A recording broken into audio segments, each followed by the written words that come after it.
advice of the chiefs, we would move into a different mode of operation than we currently are in, because right now they're legal to discharge.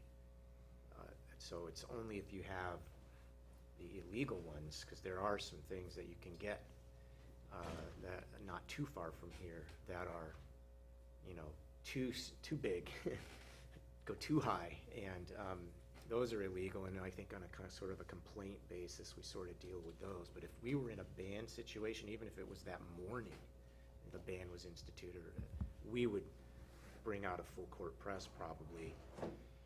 There'd have to be, and you think about all the things that would go into implementing a ban. You need to give people notice.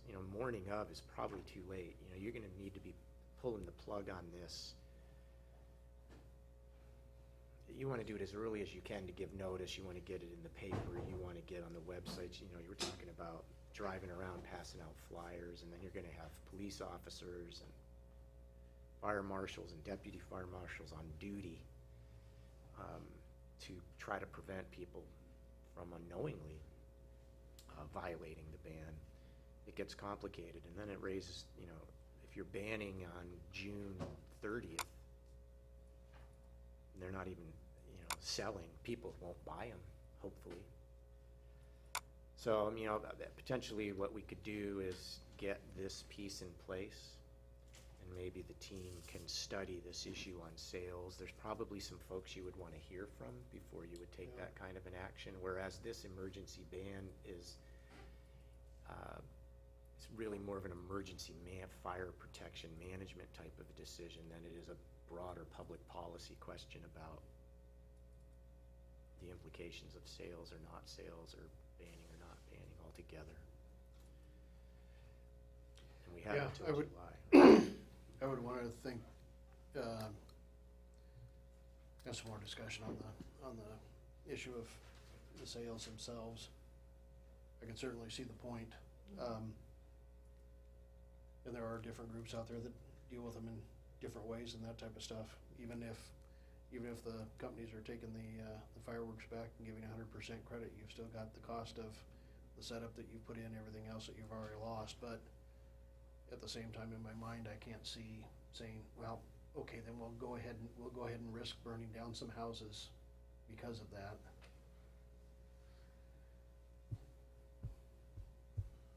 I think it's helpful and it's easier in my mind on this one, given the fact that Washougal only has one day plus the New Year's Eve to be able to legally use them. And I think that's appropriate. I know we've got some other folks in the county that are calling for total bans everywhere, and personally that isn't something that I would ever really support. I think it's a healthy and historical thing for us to be able to celebrate that day, but 2 days, 3 days before and 5 days after and that type of thing is, to me, one day is enough. But even banning it for that day, even for dry conditions and that type of thing, we'd have to talk long and hard about doing that. If it was in the case of last year, I probably would have made the decision to do it just because conditions were so bad. But quite frankly, we also would have had to have a big discussion on how we actually implement a ban as well, and how we try best to get that word around and everything else. And there's a couple of hours of discussion and probably a small manual of what do we do, and pull that file and here we go. So I agree with David, though. It would be good if council sees fit to at least get the ordinance put this way, if nothing else, just so that for whatever reason we don't get sidetracked in the next few months or whatever, and we get completely past July again, but then we get back to that discussion of sales, and not to leave this part off of there. But I think that would be a good discussion to have. And just one of the reasons I've mentioned the New Year's thing is that you can always say to people, well, there's the fire risk at New Year's is pretty limited. It's pretty wet. And so if you have these, of course you don't want them storing them in their garage either, but you could say, well, your fireworks are postponed until wet weather. I think that up in Forest, Washington, of all places, last year they banned, somehow they were able to ban these fireworks, and they had some day a a month later, when the rains came or something like that, they were able to light them off. Kinda like that idea. Yeah, Declare a holiday. Let's just not have all the holiday sales at the same time. Let's just, some sort of a community blow off. Other thoughts, discussion? Thank you, gentlemen. I'll see you in a couple weeks. Okay, Thank you. thank you. If you do find out any information though, in the meantime too, on anybody that has also banned the sales as part of an emergency ban and all of that, any information we can get, if municipal research has got anything or whatnot would be handy. Thank you. and one other question that I'm curious about, probably not in their bailiwick, is suppose somebody sets off a fireworks like a rocket, and it goes on somebody's house and sets the house on fire. Are they clearly liable under civil code? That's a question for the city attorney or Brent. I would think you could charge them reckless burning or something. A lot easier if it's out of season, Yeah. not on the 4th. I'd make a claim against my homeowner's insurance, and I would expect my homeowner's insurance to use subrogation to go after whatever might be available from the perpetrator. You want to think twice before you're shooting that stuff in the air on a windy 4th. Good evening, Rob. Mayor, council. Low Impact Development Code updates. Yes, so before I turn it over to Trista with OTAC, I just want to give you a brief, we all phase 2 permittees, which are cities that are over 10,000 in population or under a NPDES permit for stormwater. And so we all have to comply with the permit requirements. One of the permit requirements is updating our low impact development code to allow it, not be a barrier to that, to our development codes. And so part of that's what we're going to talk about today, and also coming will be a stormwater manual update that's required as part of the permit. So that'll turn over to Trista with OTAC, and she can walk through the LID portion that we've gotten through so far. Good evening, my name is Trista, I'm a consultant with OTAC, and I am helping Rob with this low impact development code update and stormwater manual adoption. So I'll try to be brief. There we go, not gone too far. Our goal for tonight, we're going to discuss the process we're using to update your development codes to remove barriers to low impact development. This process will help us reduce stormwater runoff in new development and redevelopment scenarios and require low impact development facilities during the development process. And our agenda for tonight is we will go over the regulatory background. We'll do a very short introduction to what low impact development is. We'll talk about how we will achieve this update and our next steps. We'll jump into the regulatory framework. This always garners a few questions. As Rob said, Washougal has a National Pollutant Discharge Elimination Systems municipal stormwater permit. This is a federal permit authorized by the Clean Water Act. In Washington, it's administered by the Department of Ecology. And you're in your second of a 5-year permit cycle. You're in the middle of your 2013 to 2018 permit. And the sort of keystone requirement in this permit cycle is the one that we are discussing today. And it's S5C4 if you're NPDES permit wonk. What it asks Washougal and the other permittees to do is revise your development codes to make low impact development the common approach to site development in the city. And it also asks you to adopt a new stormwater manual. It requests that you look at 3 different types of measures in looking at your development codes. They are measures to minimize impervious surfaces during development, minimize the loss of native vegetation, and minimize stormwater runoff by managing it very close to where it falls. And again, to adopt a new stormwater management manual. I do want to emphasize that these requirements are about development and redevelopment. These are not retroactive on existing properties. So it's really when a site comes in for a development permit of some kind, that Department of Ecology is asking you to look at the rules that govern that to achieve these goals, not to look back onto existing uses. So now that we know what the regulatory framework is, what exactly is low-impact development? It's a set of site development principles that help us achieve those, bullet points I've mentioned, and then you'll hear me say them again. Minimize impervious surfaces, maintain native vegetation, and manage stormwater runoff close to its source. There are a few examples, and we will get into them a little more in depth in a few minutes. Parking area reduction, reducing the amount of space that's taken up for parking requirements. Reducing the amount of space that might be taken up for streets. Using skinny streets or narrower road standards are some examples. Clustering new subdivisions so that you maintain open space on the site where native vegetation is retained. And the last example is the low-impact development facilities themselves, and those are the concepts you are probably already more familiar with. They are things like rain gardens, permeable pavements or permeable pavers on your streets, things that you've already seen in your city, like you've got permeable pavement and bioretention downtown. So why would we want to be doing this? We have the regulatory framework from a more environmental perspective. Our Northwest hydrology, which is the left-hand example, manages precipitation very well on its own. Most rainfall that falls, it actually evaporates or goes all the way into the ground and doesn't become surface runoff. The trees take it up, the ground is nice and permeable, and it soaks through. It creates very stable stream environments.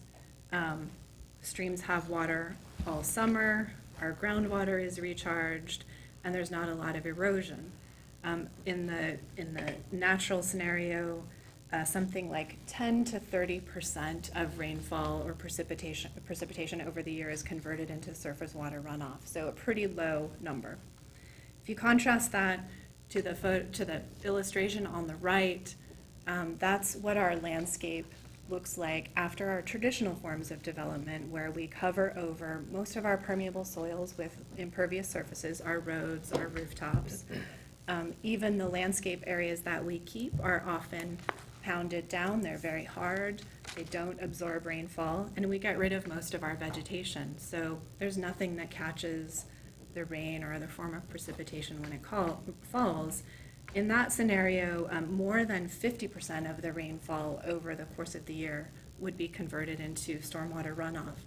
And that runoff causes erosion. It takes dirt and soils into our streams and rivers. It impacts fish habitat and aquatic life habitat. The rise in flow, volume, and velocity in the streams themselves cause the streams to erode and channelize, and they don't have enough water in the summer because the groundwater and shallow groundwater aren't being replenished through infiltration. So if we could take our development process and make our urban landscapes function more like, I'll go back for a second, the left-hand example, where there are a lot of trees, where stormwater just naturally goes into the ground near to where it falls, then our urban environments would have less effect on our streams and rivers. So low-impact development is the process we can use to make our developments act more like the pre-development hydrology example, that illustration on the left from the previous slide. And we do that by paving over less surfaces, managing stormwater near to where it falls in rain gardens or in infiltration facilities, or allowing water to disperse over the landscape in large tracts of open areas. So that's where we will start talking about a few of our examples. And as I go through these first three examples, again, I want to emphasize, this isn't a development scenario. Again, not looking back on existing uses. The other thing I'd like to emphasize is that Washougal isn't required to adopt the first three examples that I'm going to talk about. You're required to think about them and consider whether these kinds of things could be adopted into your code. But it's not a requirement to adopt the first three examples that I'm about to talk about. I just want to make that clear. So parking area reduction is one strategy you could use in a development scenario to reduce the amount of impervious cover and manage stormwater close to its source. And you might want to do that because parking is such a big creator of impervious surface. Some studies have shown that up to 400 square feet of impervious surface can be needed for each vehicle stall in a lot, including the stall itself and the drive aisles and the driveways. So a couple of ways you could consider reducing area needed for parking is to reduce stall sizes, allow or require compact spaces, encourage shared parking, and then use pervious surfaces where feasible. You could also, some of these photos you can see incorporating the stormwater management facilities right into the parking itself, and the stormwater management facility acts as your landscaping as well. So you sort of kill two birds with one stone, which could be considered a benefit. So that's one example, something you could consider. Another example is reducing street widths on your very local streets. This is not something we would consider for arterials or collectors. Street widths, again, streets themselves, again, are one of the main ways that we cover over our land with impervious surfaces. So if we narrowed our streets, made parking on one side, or used the queuing style of street where there's one travel lane and cars pull over and wait for each other on very, very local streets, that would be one way to sort of, in an overall sense, as the city develops or redevelops, to reduce the amount of impervious surface. LID-oriented streets also may have rain gardens or bioretention in bulb outs at the corners or in curb extensions along the street sides. Cluster development is another example. This was pertinent to where new subdivisions are being created. Cluster development is not a new concept, but in the LID world, you might allow or encourage cluster development not only to avoid critical areas like a wetland, which is very common, but also to simply maintain a lot more open space, or to avoid putting buildings or driveways on areas that have very permeable soils that are already very good at managing stormwater. So if you avoid covering up those very permeable soils, you can manage potentially all of your stormwater on the site in a new subdivision without it ever leaving the site itself. So it's something to consider. So this fourth example, these are the low impact development best management practices. And when I said that these ideas are optional, that doesn't apply to these. These particular best management practices are part of the stormwater manual that you will need to adopt, which is the 2014 version of the Western Washington Stormwater Management Manual. For phase 2 jurisdiction. Yes. Mm-hmm. The manual will require these types of best management practices on almost all development sites. Your lowest threshold where these will start to be required is 2,000 square feet of new or replaced impervious or hard surfaces.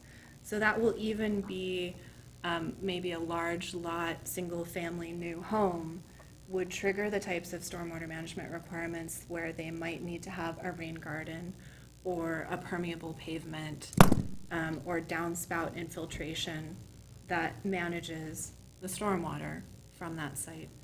Currently, those types of single-family residences would not necessarily require any ongoing stormwater management like this. These practices will also be required for road projects and in commercial developments. So they are, again, the ones that you are probably familiar with. Bioretention, which has another name of rain garden, permeable pavements, dispersion you might not be as familiar with, but it just allows a wide, very shallow path of stormwater to flow over a long area of landscape, preferably native landscape. And downspout infiltration, dry wells, are residential dry wells you're probably familiar with that often manage roof runoff from homes.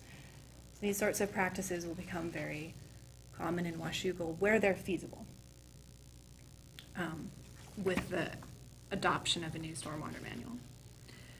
One benefit to these, what you don't see in some of these examples, is big detention ponds, big water quality swales. So as developers are able to use these best management practices, they might be able to avoid taking up a lot in their subdivision for a detention pond. They might, the costs may factor out for that. So how are we going about this process? I did not point out, way back on the regulatory framework slide, that your municipal stormwater permit cites a guidance manual that was published by Department of Ecology and the Puget Sound Partnership. And we are following the guidelines in that manual. It's called Integrating LID into Local Codes, a guidebook for local government. That manual discusses these 12 topics, and it asks us to ensure that we look at all of these topics in relationship to Washougal's development codes. And we are in the middle of doing that right now. That's part of our process. We at OTAC are doing that, and then we discuss it with your staff who are experts in your development codes. I won't read this whole list. I'll point out a couple of the more important ones. Third down, landscaping and vegetation tends to be an important one. Hard and impervious surfaces, streets and roads, and parking are all topics where generally we can get a lot of bang for the buck if we make a few changes there. So those are ones we tend to focus on. So where have we looked, or where have we started to look? And again, this is not just a stormwater management set of rules. This affects your standards for development. So we're not just looking where you might normally look for stormwater management stuff. We are looking in Title 10, Vehicles and Traffic, Title 12, Streets and Sidewalks, 15, Buildings and Construction, Environmental Regulations, Land Divisions, and most importantly, Title 18, Zoning, because a lot of these standards are contained there. We're also looking at your engineering standards for public works construction, standard details, and the comprehensive plan. We're looking here because that's where those types of requirements are located, and where we might want to suggest changes. So the outcome of this process should be, those same 3 bullets you've heard: reduced impervious surfaces in development, more trees and native vegetation on a development site, and these low-impact development best management practices, bioretention, permeable pavement. Another outcome of this process should be permit compliance with your stormwater permit, and that's an important one. Who's participating? The guidebook wants all the folks in all the staff in Washougal who are participants in regulating development and maintaining the resultant public facilities or enforcing the resultant private facilities to be involved in this process. So we have staff from Public Works involved. We have staff from Community Development as the primary land use regulators, Fire Marshal, the attorney will need to review our suggestions to code updates, and we as the consultant will actually be doing some of the writing. And as I said, ecology does require participation from these city officials. The reason is, again, this is not just focused on stormwater management. This is focused on your development codes, and it's putting stormwater much earlier in the process. So this is the set of steps that is in the guidebook, which we are following. And this is our timeline so that you can see where we are in this process. We've assembled the project team, those set of city staff who are participating. We've started what is called a gap analysis, which is our review of your codes, and started talking to staff about, likely areas of change or areas that already meet the need. Step 3, all the participants need to understand the general topics of low impact development. That is specifically called out as a requirement in the guidebook, and we have actually already done that. We sort of mixed up step 2 and step 3.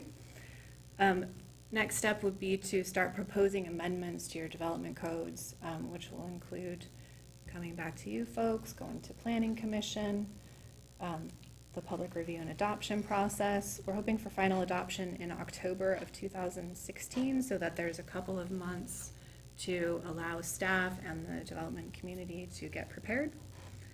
And so that's step 6, ensure successful implementation. And that is also a step that's called out in the guidebook.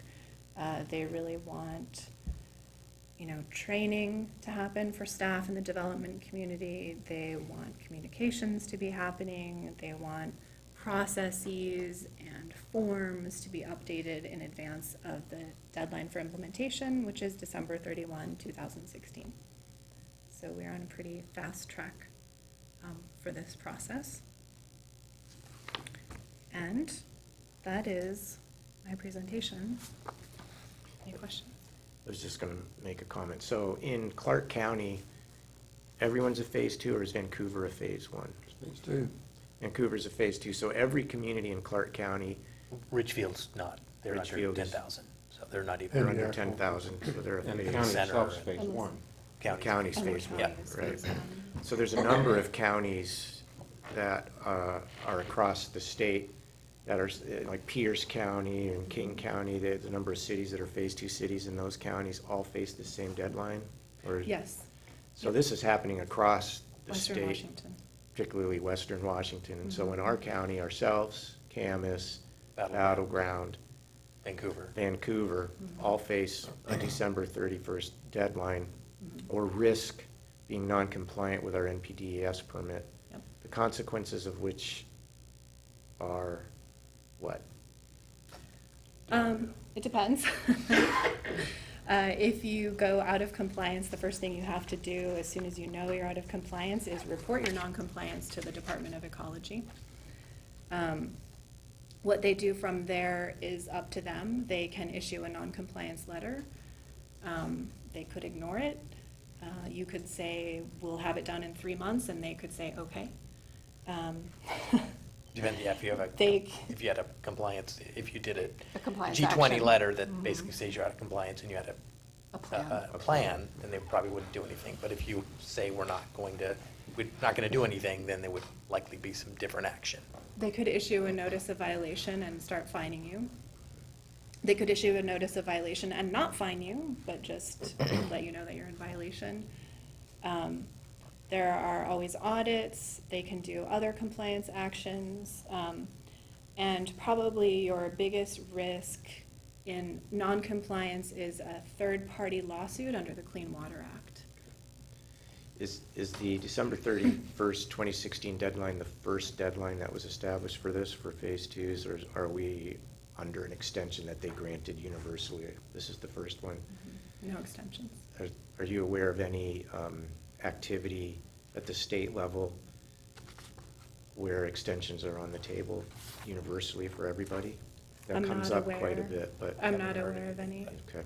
I've in fact heard ecology personnel state that specifically that There are no extensions for phase twos for this deadline. As you may know, the phase one permittees who have almost all, not quite, but almost all already implemented these actions. They've updated their stormwater manuals and gone through this LID code update process. They had a rolling deadline because their manuals received a compliance review by ecology. And if ecology delayed the review past 90 days, then the phase one permittee would have 1 day for every day of delay, deadline extension. So most permittees had 9 months or so extensions, most phase one permittees, because ecology took approximately a year to review their manuals.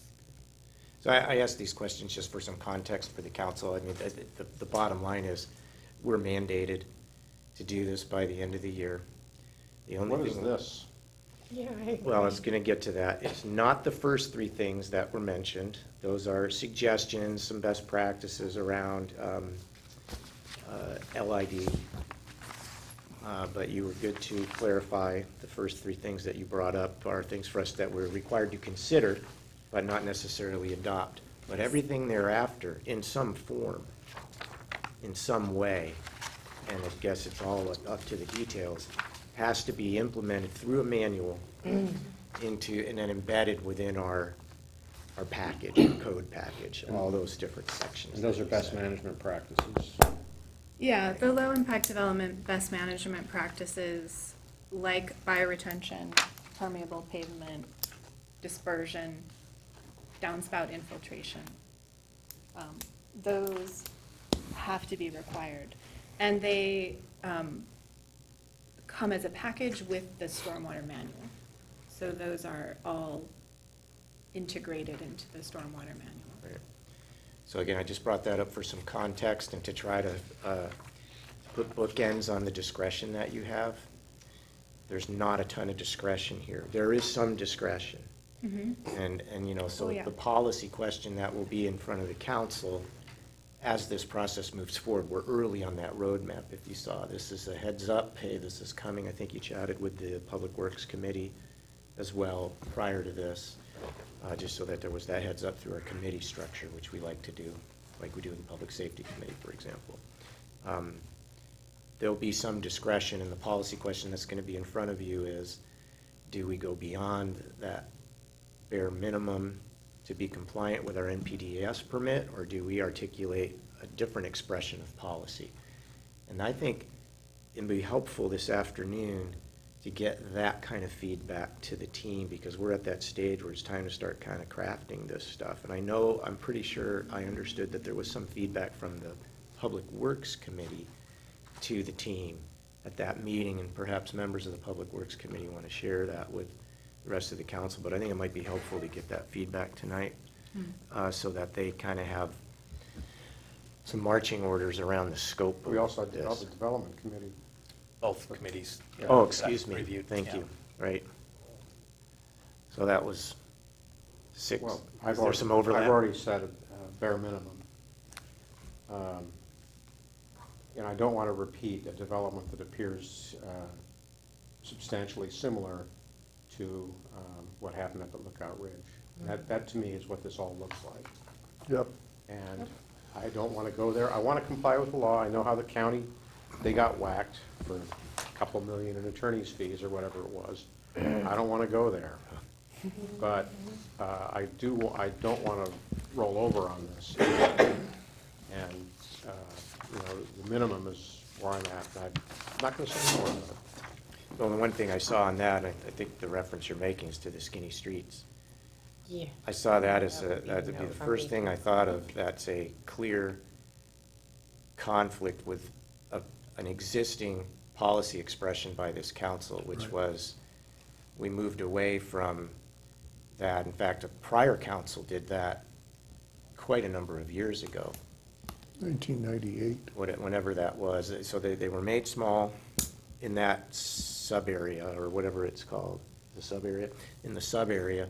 And then later, and I can't remember when it was, a previous council widened them back out again, It's just that there's been no development using those, so that it was kind of unclear to everybody, and everyone kind of thought, oh, the standards were still in place. That's already been changed, and so I could see that that would be a very important conversation to have here if we were going to bring to you voluntarily reducing street widths in order to work toward our goals on this LID. So I think that's one that's pretty clear. We've got existing direction on that, one's off the table. Mr. Mayor, we've heard from the administration. Can we devote some time to council comments? That's what we're looking for. May I? Mhm. I see that the comprehensive regulation of automobile practices, and there's an acronym that goes with that, is back. This is the same old, let's get rid of the automobile agenda. And I'm with these two gentlemen over here. I will comply minimally with what the state wants, and I will work my tail off to get different people at the state so that we're not burdened with this kind of oversight of what we do with our land and our people in Washougal. This is inexcusable. It's an infringement upon people's property rights and their liberty, and I am not in favor of it.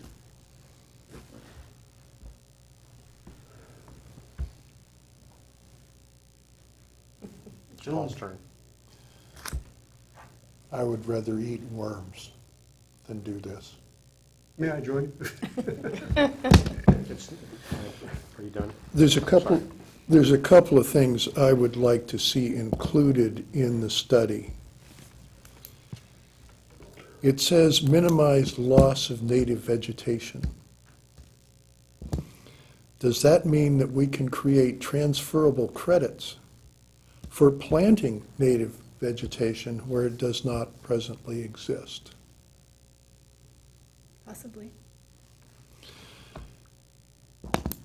The other one is a bit longer. It says minimize stormwater runoff, but my understanding is that the actual statement in the order is minimize stormwater runoff above and beyond pre-European discovery standards. In the before picture, in your intro, you showed deep and permeable soils. Those don't exist throughout Washougal. What about sites where there was never permeable soils? Some of our northwest hills are basically impermeable basalt with very thin or non-existent soils. If they only have to meet the pre-discovery standard, they can let vast amounts of water run off. It seems to me, especially in the downtown core, that the restriction on parking ends up being a significant incentive for underground parking. If you put the parking underneath the building, it doesn't count towards stormwater because the building is already counting. One of the other things that we need to seriously think about is with all of these stormwater features, especially if they're small and diversely located, we're already spending a lot of money maintaining stormwater features that we did not build. So one of the things to look at is should we require homeowners associations anytime there's a development of, say, more than 3 houses, require the HOAs to maintain the stormwater features. And if they fail to do so, the city will maintain them and build them and has an enforceable lien.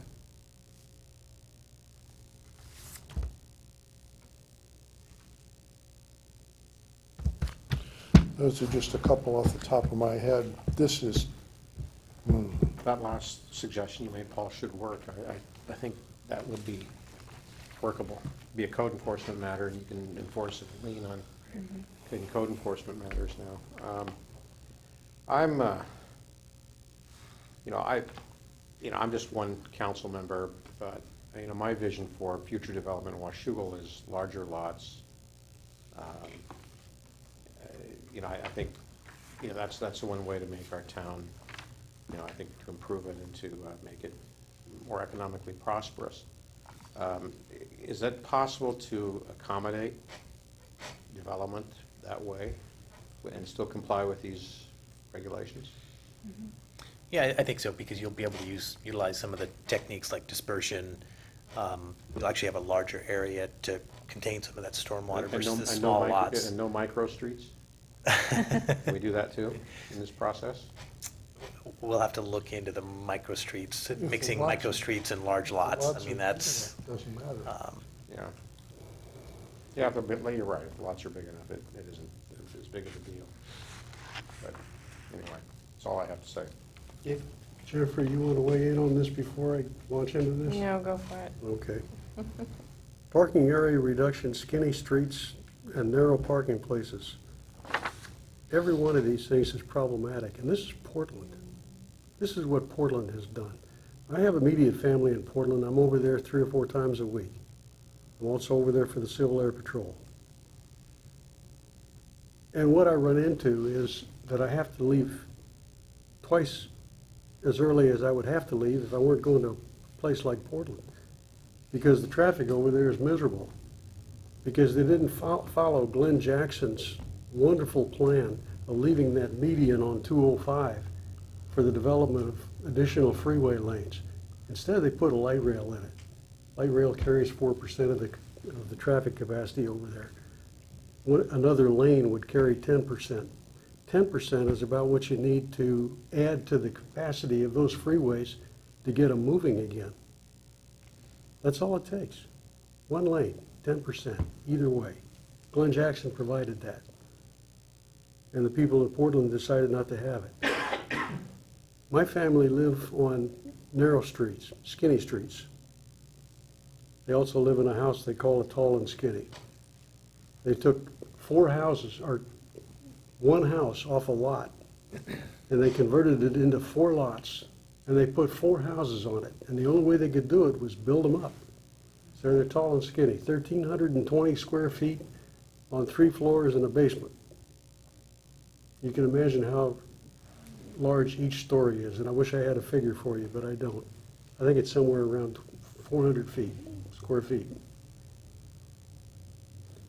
In order to get around in Portland, if you're off a major thoroughfare, if you're in a residential area, unless it's a newer residential area, you're doing exactly what you mentioned, and that is you're waiting for somebody to come down the street. Even if you're only parked on one side, 2 cars can't go down the street, because those streets were built at a time when I think some of them were horse and buggy streets. And face it, we've grown beyond that. The good news is that cars are getting smaller and more maneuverable. But I don't want to be Portland. And I can see that the only way out of this is to get relief from the state level. And that means change the people that are working in Olympia. I will devote myself to doing that. I don't want any part of this. I understand that we have to comply with a certain portion of it. I suggest we do that. I'll leave it for my colleagues to carry the vote on that, because I will not attach my name to this. Thank you, Mr. Mayor.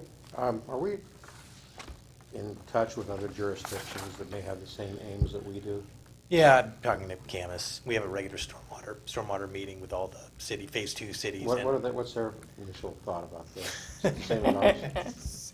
Pretty much Well, the same. everybody has their own concerns. Of course, my biggest concern, I think, and Mitch's as well, I think, is when you look at these individual lots and all the stormwater facilities on that, who's inspecting it, who's enforcing it? Those are the issues that we look at from a maintenance and enforcement standpoint. I mean, is that a $1.2 million home because of all the stuff that they require to put in there? Well, I'm thinking of cities, the smaller cities in like King County, are they phase 1 or phase 2? They're phase 2s. So like you go to a city that, like Hunts Point, I'm talking about really upscale cities, they're gonna have Mercer Island, they're gonna have very large lots. Of course, there's not much new development that's gonna take place in a lot of those cities, but a city that has larger lots, or that's their plan, how are they dealing with it? I wonder if we're in touch with any of them.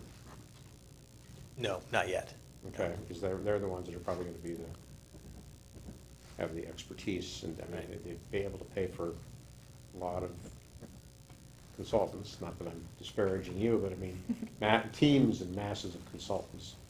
I'd be curious to see what their approach is. A lot of the Puget Sound permittees are almost fully built out, so they're really focused on the scenarios that are more applicable to redevelopment. Like Mill Creek, and when you get farther out into Snohomish County Yeah, and places like that, like Burien, Tukwila, well, that's pretty close Redmond, close yeah. into King So County. and I'm less familiar with the further out ones. Woodinville is one. Woodville, yeah, Woodville, yeah. In King County is a phase 2 permittee. They're an interesting case because they're actually under the population threshold, but there's a different way of determining whether you need a stormwater permit that has to do with being in an urbanized area. So they were a permittee even though they're much smaller. And they are actually almost fully built out too. So even in King County, the further out cities have very little new developable land. Pierce County has a lot more. Has more, yeah. Pierce would have Yeah, more. so some of the counties are more similar in some ways, where they have bigger tracts of land that can still be subdivided in more than a short plat. So, This is gonna limit development, which will raise the price of housing. Exactly. I don't ever think that's a good idea. I'm looking at Portland now. They've got a crisis over there in apartment rents. People are talking about telling landlords how much they can charge for rent, which I don't think is appropriate either. It's their property. There's a natural price barrier there to raising it too much. People won't pay it. They'll go live somewhere else. So there's, the price mechanism has a way of adjusting things like rents. It has less effectiveness under the current environment over there, where you're not allowed to build housing. So the price of current housing keeps going up. This is more of the same. This is going to adversely affect the developability of Washougal. We've already got enough factors. Enough of a headwind as it is. I don't want any more. I concur. Well, the other thing I'd like some more thought and very close conversations with Lone Wolf Development and some of the other downtown property owners is, what does this mean to them? Because whereas there are no soils in the northwest corner of the city, the soils downtown are essentially sand and rock, so they're exceptionally permeable. And so dry wells or other kinds of subsurface dispersion are possible in ways, but when you start doing that, the engineer in me says, ooh, boy, how do you put a foundation in that's stable if you're pumping water underneath it? Especially in sand and rock. So I'd like to hear some early conversation with people about what this means for downtown development, especially if what you're trying to do is get 4- and 5-story buildings down there. And I think one of the pictures that Trista had in here was, you can kind of see these, and it's very typical for parking lots. They'll want to use up land for stormwater, so they'll put these underground infiltration areas with these half pipes. See in the. Right. I don't know if you can make it big. Oh, there we go. Yeah, so they'll utilize that and keep it away from the buildings, obviously, so it doesn't impact the foundation. But that's pretty typical in commercial development, because it's, as you know, land is so valuable, they can't afford to give up a huge area for a pond. I don't know the soil technology over there all that well, and so I would like to think very carefully about what the implications are for downtown development, because if we're reading the handwriting on the wall right now, we're going to be focusing a lot more employment development downtown and away from the northwest and northeast corners of the city. And that means that has to be thought out pretty carefully. Is it okay if I respond? Yeah. One thing that will happen with this process is a requirement for geotechnical investigations to occur pretty early in the development process to address concerns that might exist with the Well, soils on the site, so. We're trying to plan. There's another consulting firm in town. We're trying to plan where we're going to put our 20-year supply of employment and residential land. And on a citywide basis. And the downtown core is a huge piece of that puzzle. We can't afford to find out 4 years from now that we can't build employment down there. Can't happen.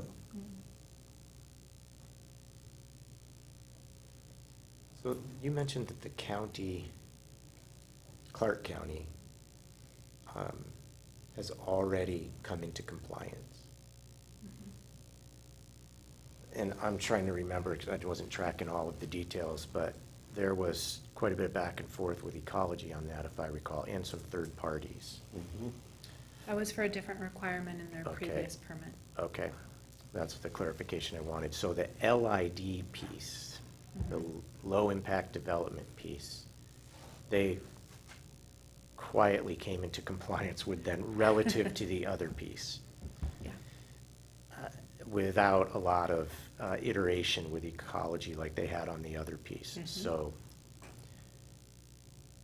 if I recall, their policy perspective is similar to what you're hearing here in terms of, here's the line, you have no choice, so you go right there.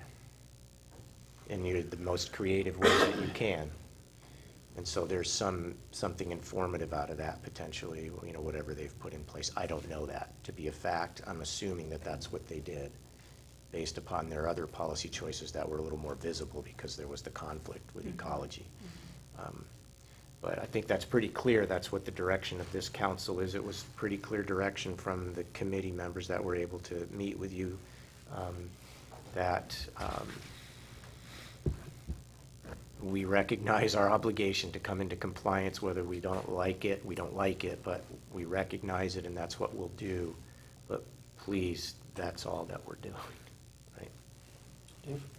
Just so I don't come off like a complete curmudgeon, there is something in this that I heard that I liked, the possibility of pervious pavement. And the reason I like that is that it allows water to drain off and get into the aquifer, which I like.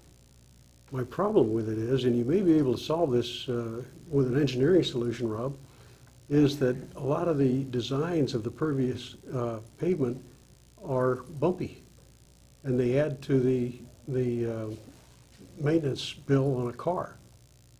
So how do you solve that problem?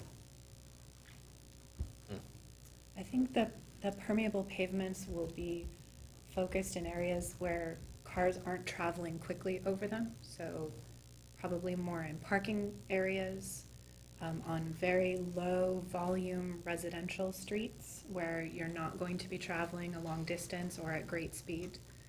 The speed is not all that great a consideration. It adds to the problem, but just going over this stuff is problem enough. It's like speed bumps. It adds to the maintenance bill in your car. It exercises the shocks, the springs, everything. So there's got to be an engineering solution to that, Rob. I don't know what it is. What But I- are you talking about? Talking about a specific pervious, are you talking about like downtown? Well, those are pavers, but. Anywhere. I'm thinking particularly about parking lots. If you're gonna have parking lots. And I think we determined, when I was on the planning commission, that we limited the number of parking places down there. And we raised the limit at one point because we realized we were cutting our own throats in terms of development. But I trust the engineering profession to come up with a solution to this. I don't know what it is. I'm not an engineer. But I know you've got a lot of good minds to put towards it. There's maintenance questions as well with the pervious pavements. We have, I don't know what gen, there's different generations of this technology, but by the Starbucks, there's some pervious pavement there. The property owners have, you've probably noticed, they've ripped that out, I think twice, and had to redo it. It's not because it wasn't put in properly, but it's a maintenance. There's a maintenance question, because if you're letting the water get in, other stuff can get in there too. So how do you keep that clean? It's like a filter. How do you keep that filter clean without having to redo it? I know there's a couple other places. There's all kinds of different ways to do it. There's ones where grass grows up through it, but not the whole parking lot, but areas where cars park over by the Starbucks. You can see it's a different texture of paving. Part of the problem there is, as you mentioned, if you're gonna have something that will support the weight of the car, you've got to have something firm underneath it. And firm means packed closely together, and that means that the water doesn't go through it easily. So and there again, I turn to the engineering profession and say, help us out.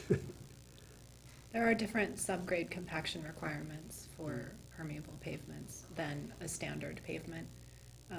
The difference sounds small, but they do allow infiltration through those subgrades.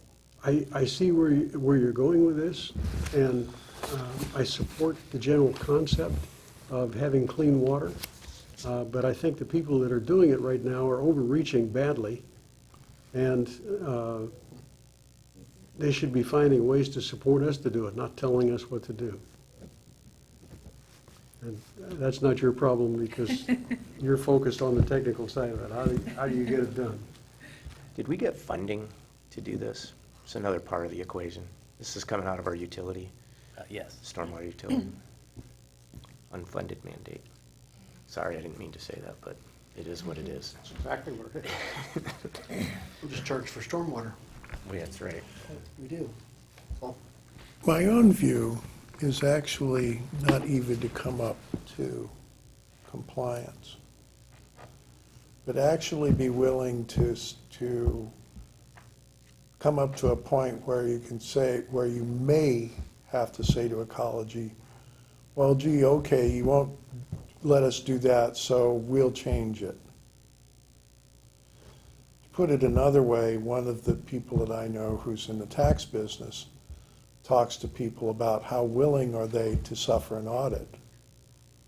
And if you're willing to have a 1 in 4 chance of having an audit, which you will then pay because there's no evidence of intent, therefore there's no penalty, there's no reason not to be a little bit more aggressive.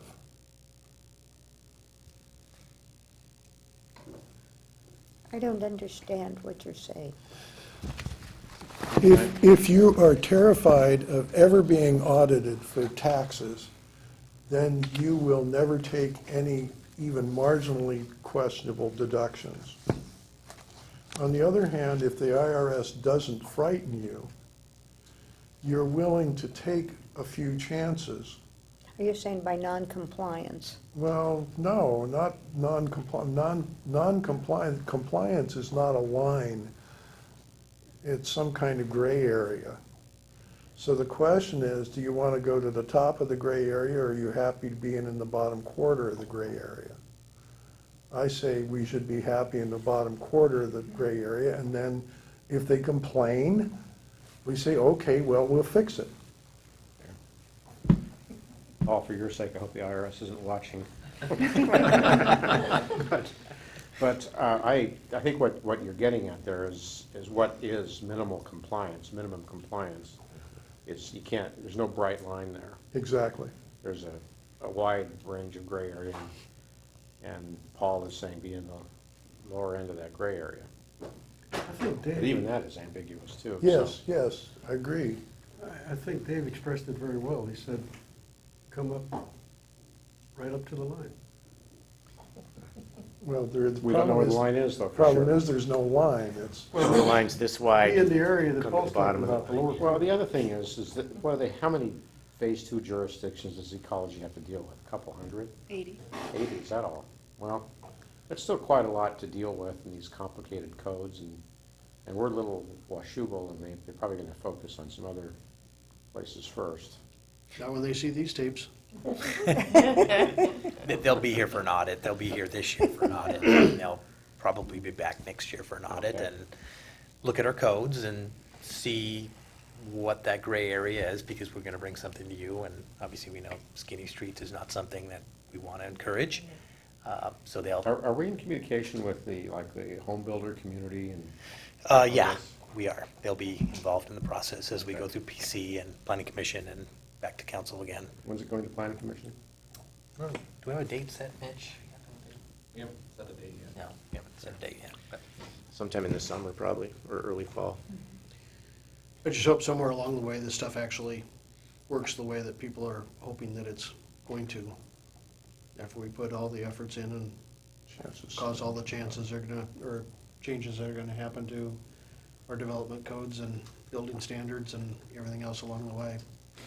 It's just like skinny streets, the life of me, I don't get it. Something tells me if we've got skinny streets that either can't have parking on them or can only have parking on one side, now I'm gonna have to just build my driveway bigger and have a parking lot on my driveway, or have a 5-car garage instead of a 3-car garage, in which case I've just negated everything that we did by having skinny streets. And I see that in a lot of different areas on here, and it just, yep. the whole conversation of can you actually divert rainwater? You hear about some states that say, no, that's ours. You can't go diverting that. You can't put that into barrels. I don't know if the state of Washington's in that or not. The state Oregon has, is? the state has a policy on residential rainwater harvesting is allowed specifically. How about commercial? That may require a water right, I'm not sure. But Oh, we're good. also not we're not proposing rainwater harvesting as part of this. It's not in the stormwater manual, and it's not something we are Isn't that required the to. diversion though? Dispersion? Diversion. Diversion? You had a term up there and then it showed, Dispersion over a large Dispersion. area I of was gonna say lawn. it showed a cistern up there on the back of the house. And yes, that illustration did show that, and that's an illustration we took from somewhere else. That's not, I should have said, that is not something that's under consideration particularly.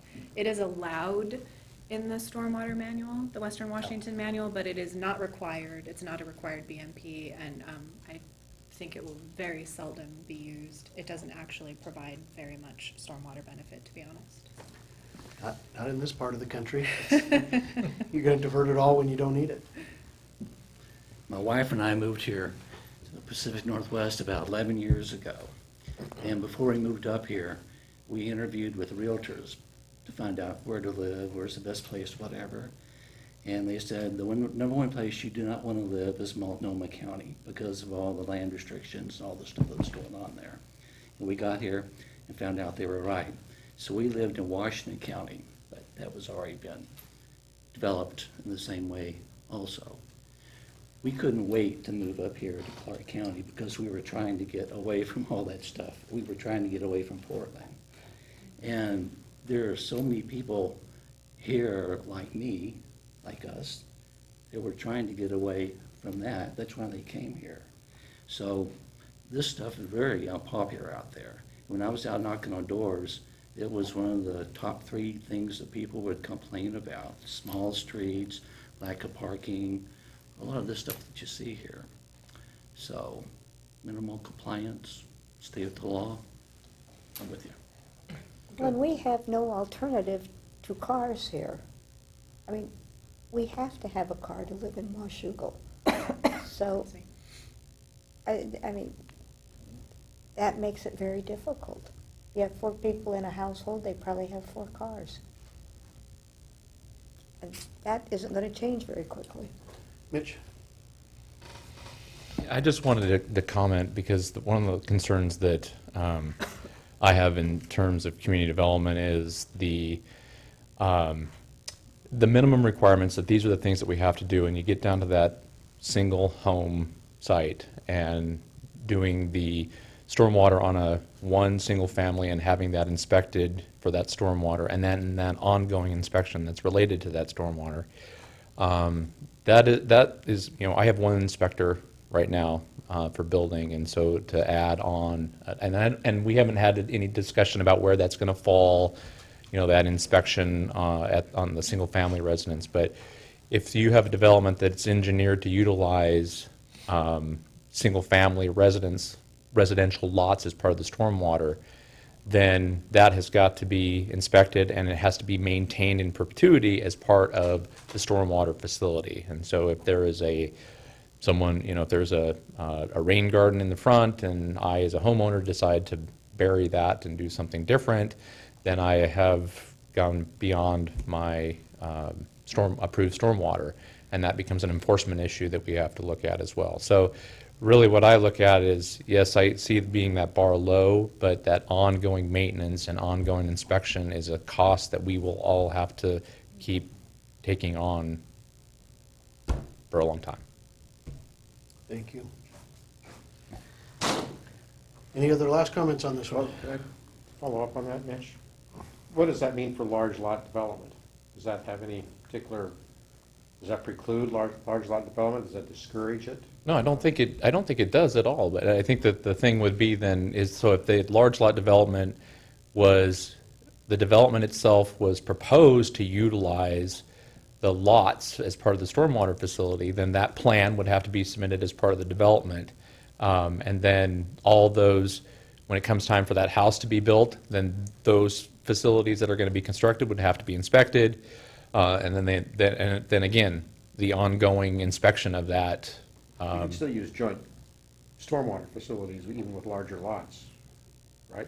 Probably, depends on how it would be engineered. Right, you could have large lots and then still have a common facility. You don't have to have on-site stormwater. So I don't see that as necessarily in conflict. No, I don't think there's a conflict. It's just that if those stormwater facilities exist on single-family residential lots, then there is a requirement for inspection of those, an ongoing requirement of inspection of those in perpetuity. That's what I'm saying, is that we will always be inspecting those, much like we do our stormwater ponds now. We go out and we have to inspect How those. do we pay for the stormwater? Is that part of our Utility. utility? So we'd have to probably raise utility rates, stormwater rate. to do that. Paul? I'm particularly concerned with pushing the costs, ongoing costs, of new development onto people who aren't under those rules. In other words, the people who are already here. That's one of the reasons we have impact fees. HOAs or some kind of LID, meaning local improvement district, as a requirement for developments larger than a certain amount, than 3 residences, strike me as being one of the things that we need to look into in great detail as a way to pay some of these ongoing maintenance and inspection costs. Because it's really not fair to impose those costs of the new houses on the people who are already here. We're working on, right in the middle of working on, as you know, you approved the PSA with FCS to look at our stormwater utility. They're in the throes of doing that work, and what I'm hearing is you'd want to see an option that's got kind of a two-tiered system, at least a two-tiered system. At least two. Right. And that would be not only just the impact fees, but it could also be in the monthly charges Right. too. And there may be some examples out there of that. Somehow, yeah, let's look for some examples on how people are taking care of that problem. And just to further on this point that Mitch raised, so if I understood correctly, the things that are shown on this slide, notwithstanding the cistern that you clarified, these are going to be required to be in our manual that we will adopt. So they're required to be in the manual. Does that mean that they will be required of development, or are they optional BMPs? They are required, not necessarily every single one, every single time. Okay. There are 3 different approaches to how you determine what best management practice you might use on your development. Okay. The simplified versions are lists and are primarily geared toward residential development, and it might result in these types of best management practices, Okay. for sure.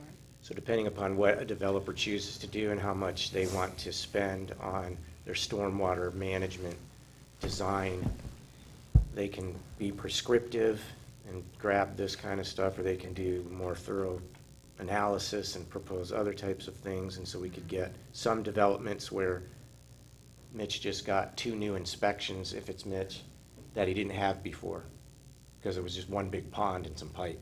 And now you've got 50 mini ponds or rain gardens or dry wells and then all of that. But then the next 50 lot subdivision might not incorporate all of these BMPs. They might do something else and might be more akin to what you've seen before. Just depends on what will happen, but it would be optional. It's required that it be out there. We have to provide it as an option. Okay, so it might be hard to know exactly what the impact will be. You have to, how's it, so you have to work to make it the preferred option? So it's 2 different permit requirements, but yes, the low impact development code requirements, that's the part about minimizing impervious surfaces, retaining native vegetation, those types of things that are in your development code. The goal is this, way back here in the front. This is a key phrase, this sort of reddish bullet, sort of in the center, make LID the common approach to site development. That's that very gray area. Yeah, we've it's been a talking much about. bigger gray area now. Okay. But the more, It takes years to define that. the less gray area is the last bullet, adopt a stormwater management manual. The options you have, and the one that seems most likely is the actual Western Washington manual that Ecology publishes, and it has all those required low-impact development best management BMPs in it, and a selection process that leads you through selecting them, using those 3 different options. We have to adopt all the BMPs in that? Yes.